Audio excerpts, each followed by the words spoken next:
wbez.org.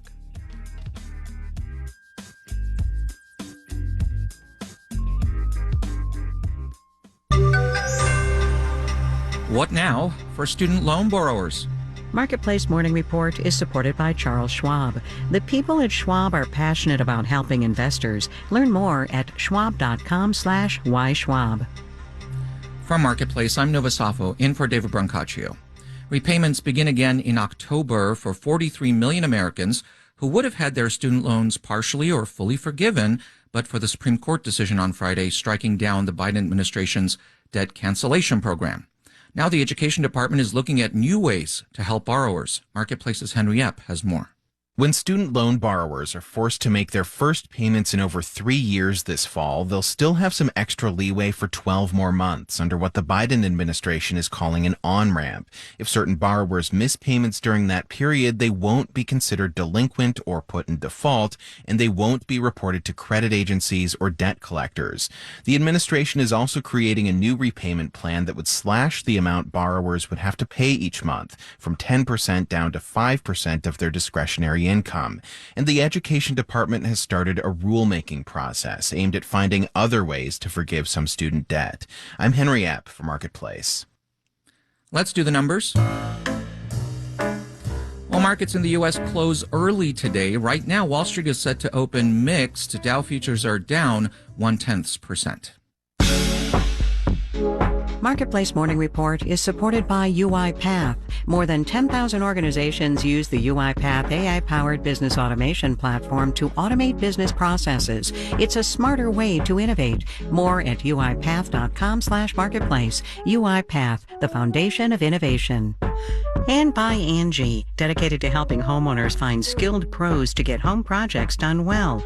Reviews, pricing, and booking at Angie.com or on the Angie app. Video games are bigger than movies and music combined. What can the games and the vast industry that surrounds them teach us about economics, business, money, careers? David Brancaccio is starting a project called Skin in the Game to answer that question. We're following the younger game developers who are shaping the industry today when economic forces change a neighborhood. What you are looking at right now is a motion tracking suit. A full body one. Suman Tedros is all velcroed up in a black jumpsuit studded with wireless sensors. As he moves his limbs, a digital mannequin on a screen tracks his movements.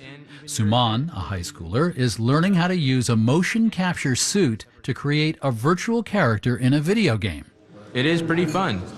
Very expensive, though. So if you It's part of a nonprofit mentoring program in Oakland, California called Gameheads, where, starting in high school, people go from playing video games to making them. It's striking to see how students focus on creating games that draw from their lived experience. Some explore anxiety or grief or matters economic. Rogelio Lara was 16 when he came to Gameheads. The concept of the game is trying to explain to people gentrification in the eyes of a cashier. That's the best way of describing it. It's a complex idea to take on. What is gained and what is lost when higher income people move into a lower income part of town? Rogelio's team calls the game Here's Your Change. Players scroll across a sidewalk to a corner store. Early in the game, you see buildings that are worse for wear. But inside the shop, players find the cashier personable and at one with her customers. One of the first game levels is, hey, this guy comes in, he's like, hey man, have you listened to my mixtape?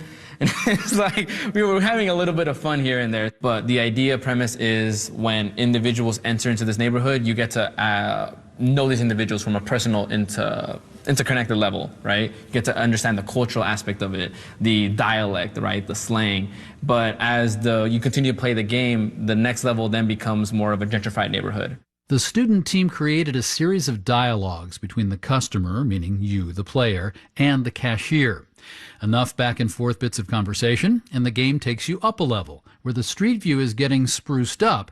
But here's the thing. As the neighborhood gets glossier, the interactions with the cashier get more formal. You have this sense of community where things are followed down to not necessarily strict laws, but more like unwritten social rules. But now as gentrification begins to start, these conversations are starting to disappear. This is a very I need something from you, you need something from me. There's no personal level there. It's very kind of sad. Brandon, he was actually a cashier when we were making this game. So we asked him opinions on like, hey, is this a realistic conversation? That second voice is fellow student game developer Brandon Charles. He joined Gameheads while also working in a real place in Oakland owned by his family selling groceries and drinks.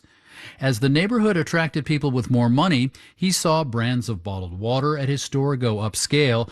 Now, some changes were welcome, like the store starting to sell fresh fruit and vegetables, but he wanted his game to reflect the shift in tone he noticed. You get people coming in and be like, hey, do you have this product? And you're like, I don't even know what that is. Or you'll have people come in and be like, do you take this type of payment? I'm sorry, we don't. Tell me, how does the payment change over time in the game? So to start off, you can take credit card, but you can't take like things like Apple Pay or stuff like that. Then eventually that changes, and you end up being able to take Apple Pay in the second stage. And then towards the end, you can't take cash. You can only take like cards or Apple Pay or just more electronic-based stuff. Where in the beginning it was very focused on the cash format. You had to actually like get change and stuff like that, which is where the phrase "here's your change" comes from. Lisette T-Tree Montgomery is a video game art director with more than 20 years' experience who's worked on some big titles, including Sims 4 and Psychonauts 2. She teaches at Gameheads and is on the advisory board. She calls Here's Your Change an empathy exercise. So how do you take a concept as complex as gentrification and turn it into a topic that you can play? Well, you hone out on the verbs, the words of things that the player can do, sell, buy, then distill that into a specific moment or scene or experience that they can turn into a playable experience or game. Rogelio has just finished college, wants to teach, and to develop video games to help him do that. As for Brandon, at some level, he's living the dream. He once wanted to be an anesthesiologist, but with Gameheads under his belt, he's now finished college and has a job designing virtual experiences for one of Star Wars director George Lucas's companies in San Francisco. That's David Brancaccio with our Skin in the Game series airing over the coming weeks. We'll also have video on our YouTube channel at Marketplace APM. I'm Nova Safo with the Marketplace Morning Report from APM, American Public Media.